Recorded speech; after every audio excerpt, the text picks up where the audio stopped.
Okay? Instead, mag-focus lang kayo dun sa mga desires nyo, guys, kasi dadating din yung swerte sa inyo, no? Huwag nyo tatry rin, guys, yung mga taong tumulong sa inyo. Kumbaga, ibalik nyo sa kanila yung kabutihan na pinagkaloob nila sa inyo, mga kapiksi. Kasi, meron tayong nakikitang conflict in the future, no? So, baka lumabas na backstabber kayo or make sure na kapag tinulungan kayo, ibalik nyo rin yung kabutihang loob sa kanila, mga kapiksi. And sabi ko nga, guys, dadating din sa inyo yung swerte basta mag-focus lang kayo sa mga desires nyo. Mag-focus.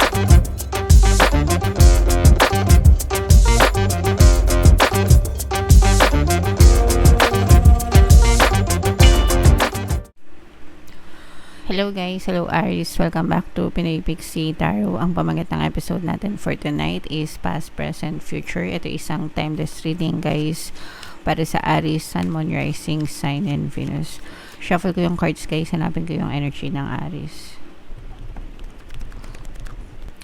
So, Aries, guys, kayo ay represent ng Queen of Wands sa ating spread. Ito ay timeless reading, mga kapiksi, no? Pag sinabing timeless reading, anytime na mapanood nyo yung video, pwede siyang mag-resonate sa inyo.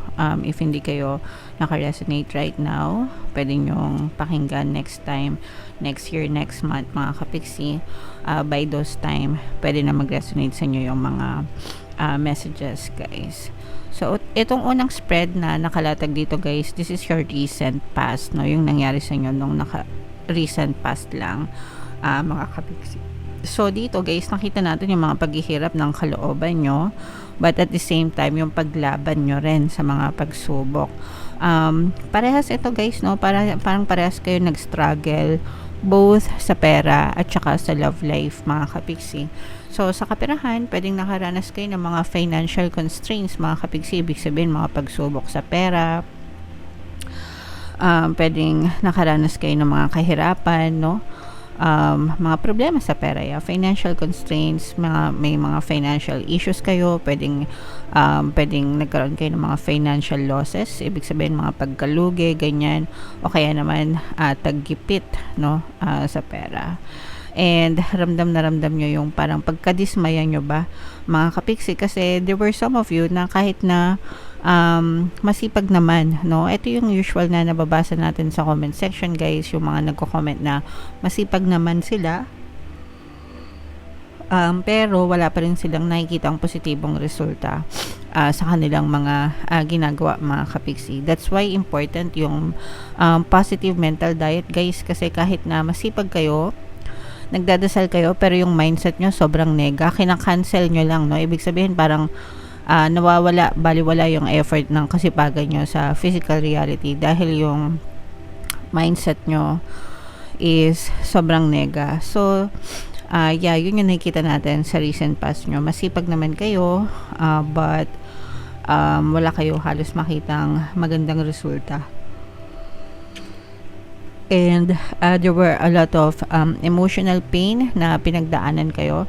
Parang halo-halo na ito, mga kapiksi. For some of you, pwedeng literal na nagkasakit kayo, guys, sa sobrang stress, sa sobrang dami ng iniintindi, inaasikaso sa buhay. Kasi minsan ganun, no? Kapag or most of the time, ganun talaga kapag maraming problema and isipin, lalo na't nega, meron niyang negative impact sa ating kalusugan, mga kapiksi.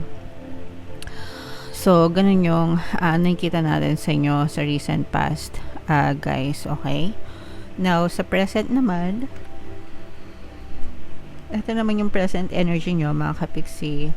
Meron ditong presence ng water sign, Cancer, Pisces, Scorpio, at saka air sign, Aquarius, Gemini, Libra. So, dito sa present nyo, guys, nakikita natin na may taong tumutulong sa inyo. Yan. Ito mga unexpected to, guys, no? Parang hindi mo inaasahan na sa kabila ng mga kahirapan mo sa buhay, mga struggle mo, merong mga tao sa paligid mo na parang very concerned sa iyo, malambot yung puso, very compassionate, mapagbigay, maunawain, maintindihin, and hindi mo to ina-expect na dadating sa inyo, but nandyan sila, mga kapigsi, and tinutulungan nila kayo makabangon, guys, no? Tinutulungan nila kayo makabangon. For some of you, pwedeng binibigyan nila kayo ng source of income, or pwedeng dahil sa kanila nagkaroon kayo ng source of income. Mga kapigsi, ibig sabihin pwedeng sila mismo yung nagbigay sa inyo ng trabaho, or nagbigay sa inyo ng mapapasukan, ganyan. Or kung na problema man kayo ng konti sa pera, parang nagbigay din sila ng financial aid para sa inyo, mga kapigsi. Pero itong mga tao na to, guys, hindi lang to isa, no? Parang pwedeng iba-ibang tao. Ito'y kaloob sa iyo ni universe, mga kapigsi. Excuse me. Especially if palagi kayong nagdadasal, guys, no? Parang ito ay kaloob sa inyo ni universe, guys. And yeah, so hanggang sa makabawi kayo, mga kapigsi, tutulungan kayo nitong tao na to, guys. So be grateful sa mga tao and sa mga tulong na natatanggap nyo, dahil lahat yan ay galing kay universe. It's okay, guys, na tumanggap ng tulong sa ibang tao, pero importante din na tulungan nyo yung sarili nyo. Hindi lang sa pagkilos, guys, no? Importante yung mental diet nyo. Kayo lang yung makakontrol nyan, guys. Kaya make sure na palaging nasa positive yung inyong mental diet.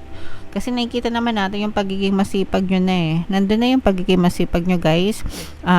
Probably ang nagiging problema nyo lang is yung pagiging nega, mga kapigsi. Alright? Ayan, no, guys.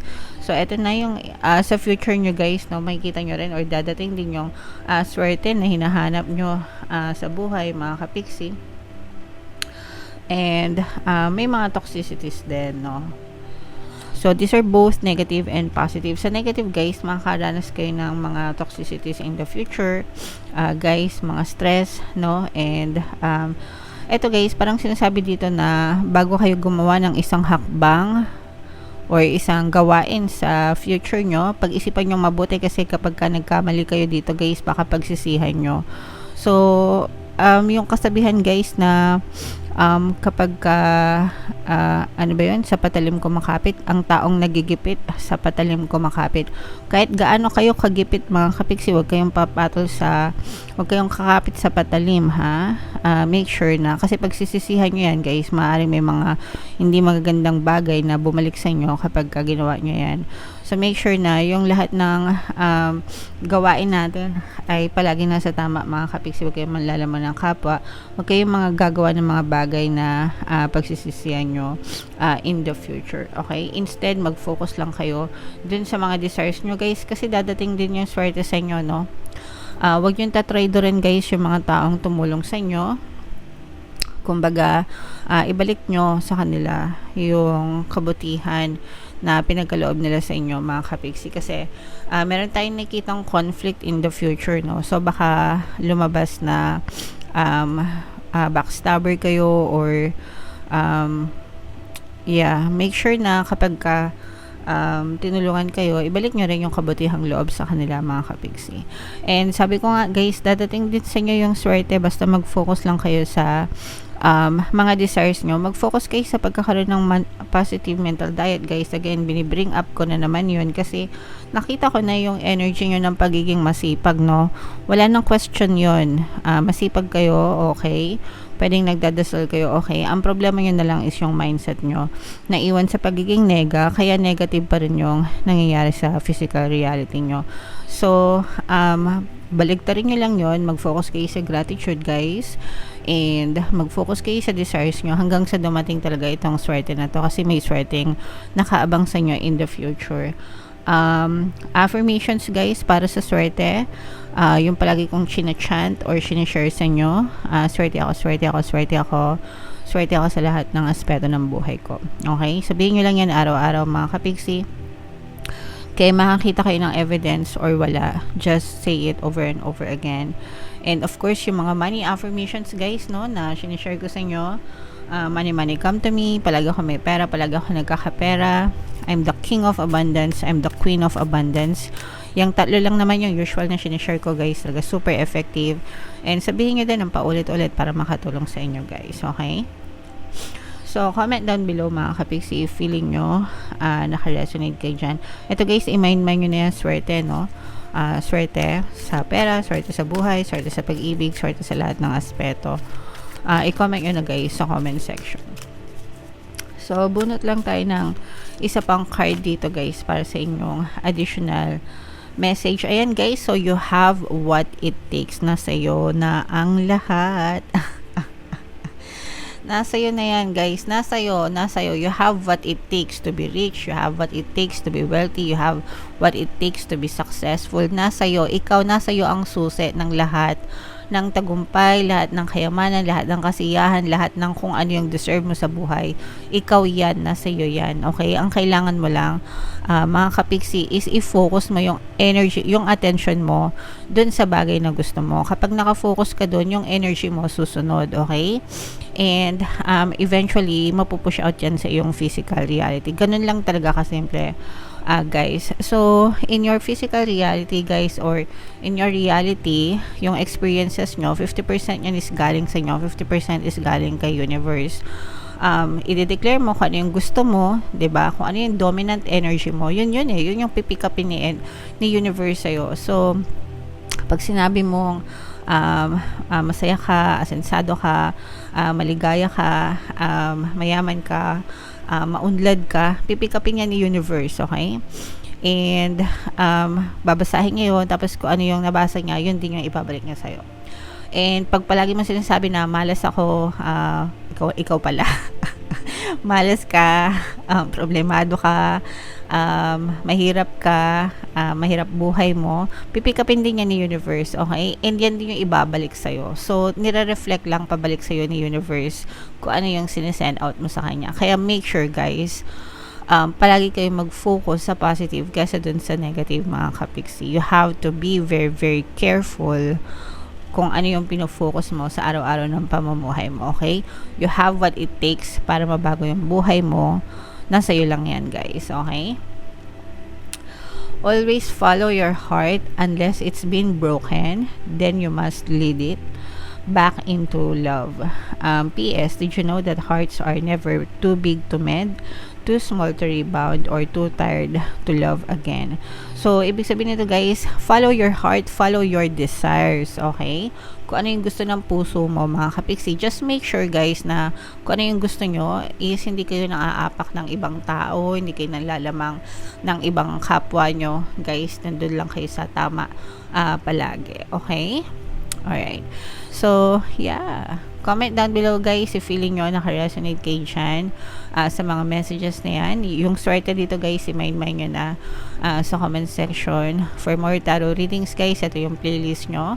Ito naman yung ating success stories ng paano mag-manifest ng abundance video course. Click here to subscribe guys. Ito yung ating mga pampaswerte subliminals. Thank you for liking, sharing, and subscribing. See you again next time.